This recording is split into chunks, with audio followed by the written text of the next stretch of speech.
Hello everyone, and welcome to my Days of Our Lives official. I hope everyone is having a wonderful day. Before we begin, please hit the subscribe button and give this video a thumbs up. Nancy wanted to know whose wedding ring she found in Joy's room and if she had slept with a married man. Nancy reminded Joy that her father had cheated with Leo Stark in that very hotel, and while she waited at home like a dutiful wife, she was being betrayed.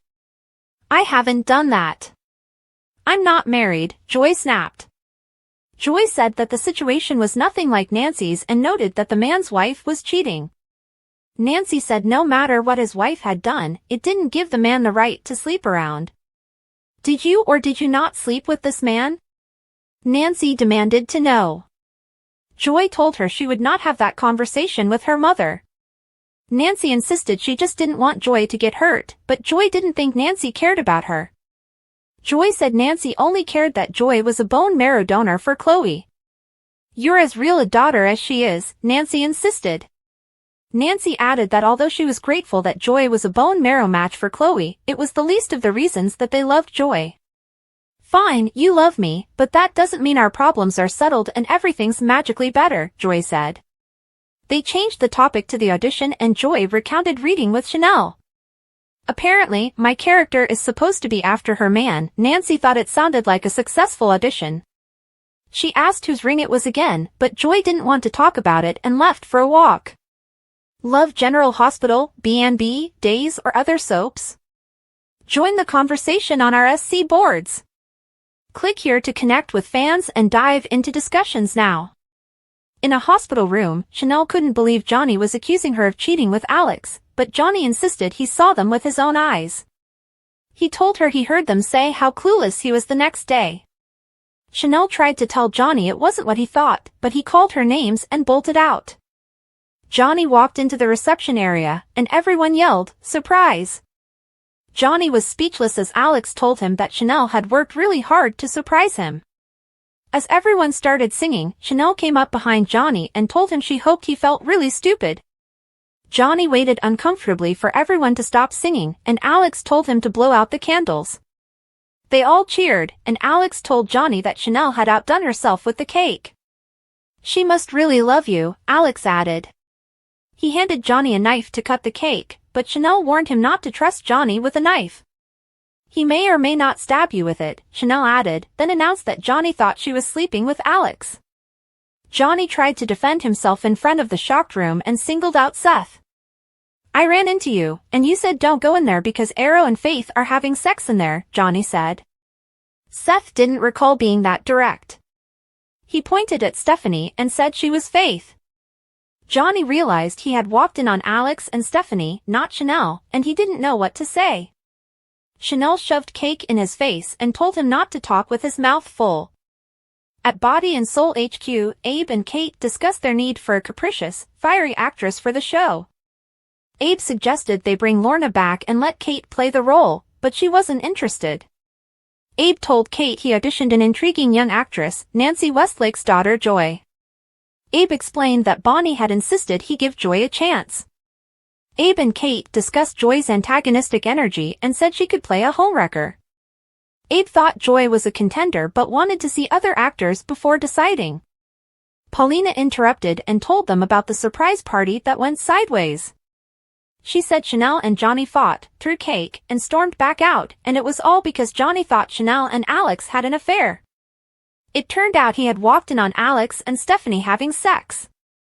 Kate said she would do damage control and left. Abe felt bad for Johnny and Chanel. Paulina told Abe she wished that he hadn't paired up Alex and Chanel. "Are you blaming me?" Abe wondered. Paulina said he was partly to blame. She thought it caused Johnny to get jealous, but Abe contended that he didn't know Johnny had issues and would be paranoid. Paulina suggested the apple didn't fall far from the tree.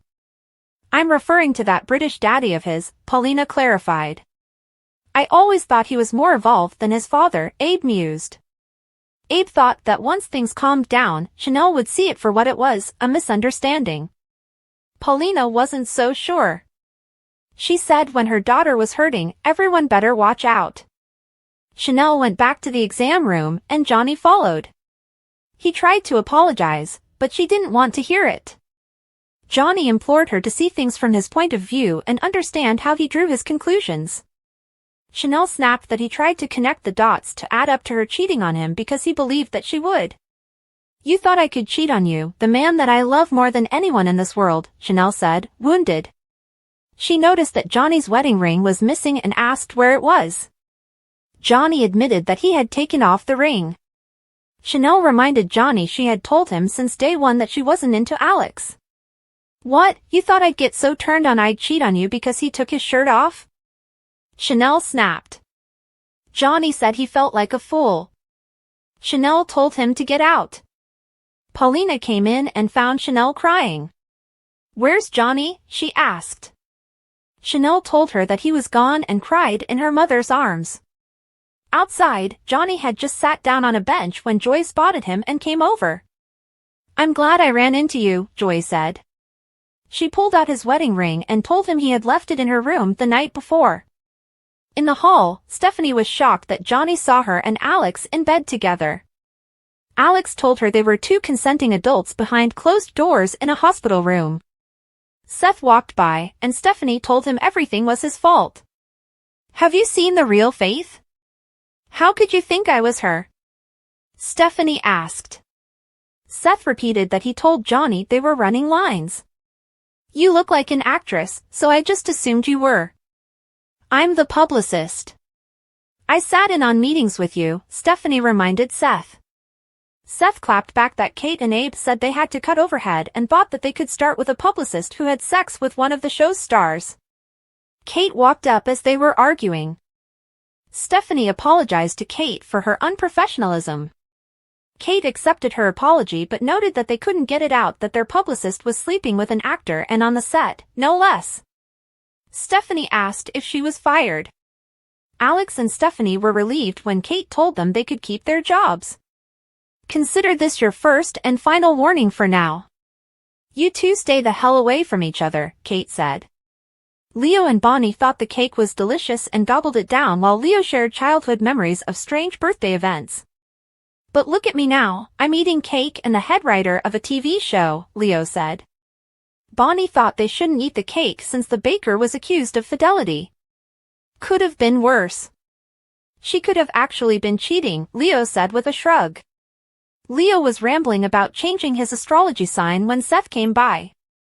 He looked at the big sheet cake and said it would be a shame to waste. He would get an intern to take it to the break room. Bonnie said she had a better idea. Leo and Bonnie took the cake outside so they didn't have to share it with anyone else.